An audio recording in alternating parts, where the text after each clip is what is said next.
What's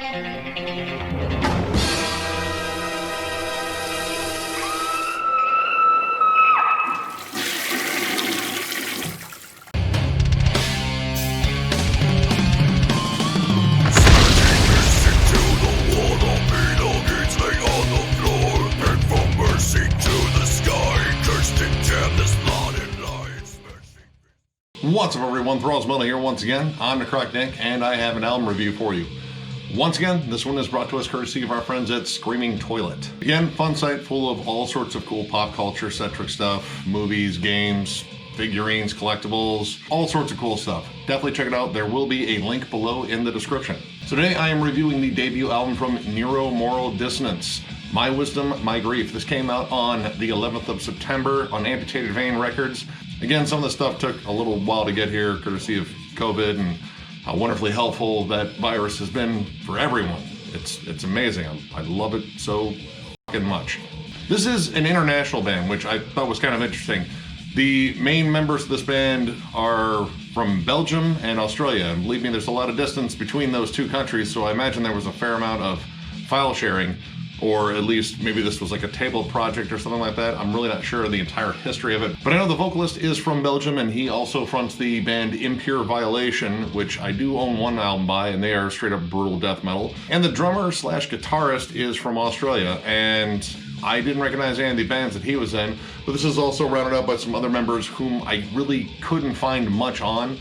Other than that, I know this band has one other EP, just a 2-track EP, and both the songs that are on that EP are on this full length. So this is straight up brutal death with elements of slam, tech death, and maybe some old school death metal. At least that's what it said on the OB strip of the CD, but I get more straight brutal death and definitely a lot of slam riffs in there. The opening track, Greater My Wisdom, Greater My Grief, is pretty much that. Big chunky slam riffs, loads of blast beats. It's heavier than hell. The mix is a little rough on it. It just sounds kind of off. Like, it doesn't have the slam snare, which I'm kind of thankful for. I'm not big on that real loose, plunky snare, but the snare is kind of light on this, especially going for what they were going for. Either that or the guitars are just way too up front, and the vocals, I don't know, it kind of seems like it goes track to track. Sometimes the vocals are more out front, sometimes they're more pushed in the back on a song. So as far as like mixing this, I don't really know how they did that. I think it was a lot of file sharing, and then they kind of passed up and might have been recorded differently each time. I don't know, but there are some inconsistencies across it. But overall, the sound is very straight up brutal death. Lots of palm muted chugs, lots of slam riffs, definitely some stuff that reminded me a lot of Ingested or bands like Severed Savior. And then here and there you get odd technical freakouts. I guess you could call them freakouts because they're very kind of pockmarked across the CD. They're not straight up like tech death songs as much as they're just tech death moments in brutal death songs. Came to Hate Life actually has a section on there reminding me a lot of Beneath the Massacre. It just all of a sudden starts doing these just wild arpeggios and brings in some gravity blasts which pop up here and there on this album, and it just has this odd technical flair, but it always returns down to the big slam riffs and just standard brutal death, blast beats and such.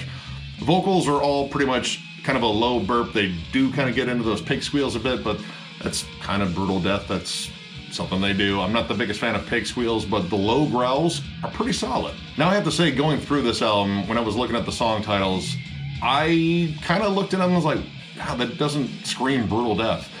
Songs in here have kind of odd titles, at least for the style. Like, it's not what you expect, like something hyper violent or just kind of gross in a way. Songs like Gave Up in Despair, Same Fate, Same Breath, and the opening track kind of scream more like, doom metal. Like, honestly, I could see those tracks popping up on a Paradise Lost album.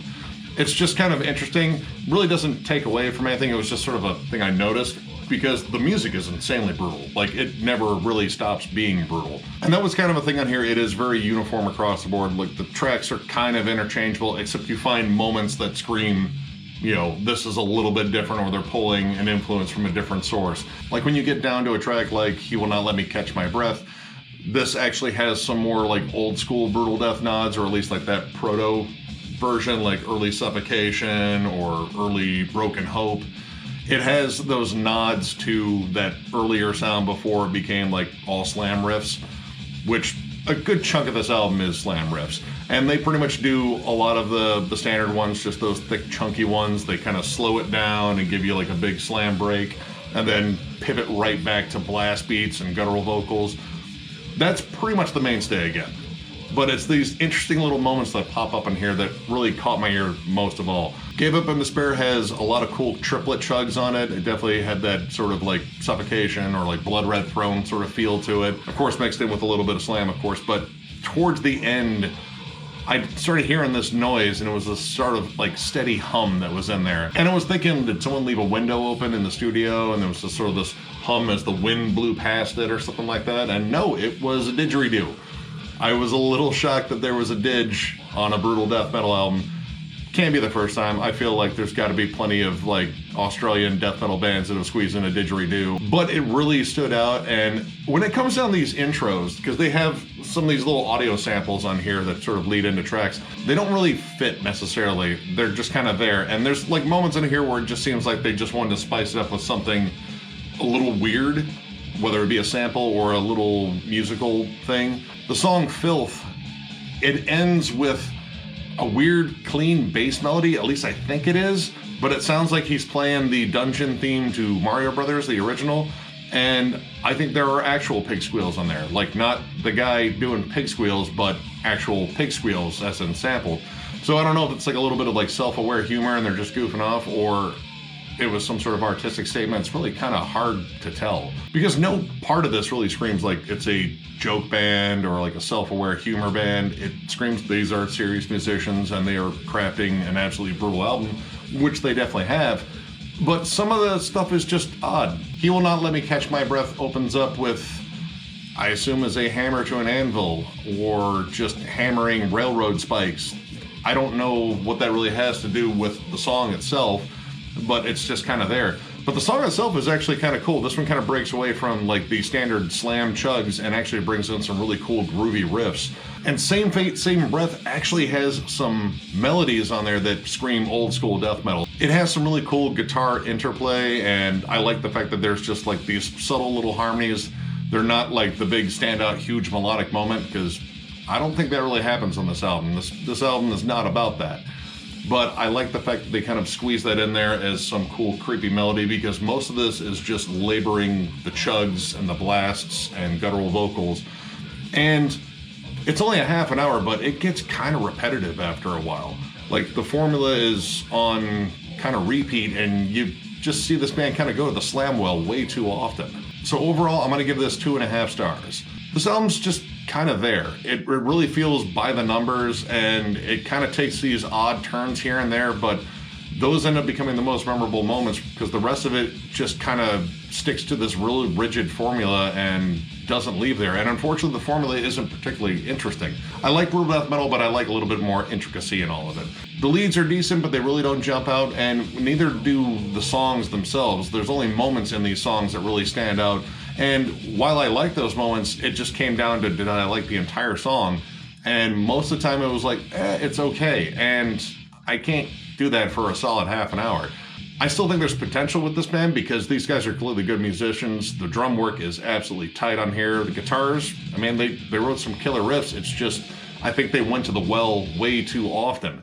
And it just kind of became a chore to listen to. And it's only a half an hour long, so I mean, it really shouldn't be a chore to listen to. It should be a lot more fun. But that's just my opinion on it, and I still urge you to check it out yourself, because if you're looking for something absolutely destructively heavy, this is probably it. So if you enjoy the review, give it a thumbs up. And if you are new to the channel, subscribe, because we do stuff like this all the time. We will catch you later.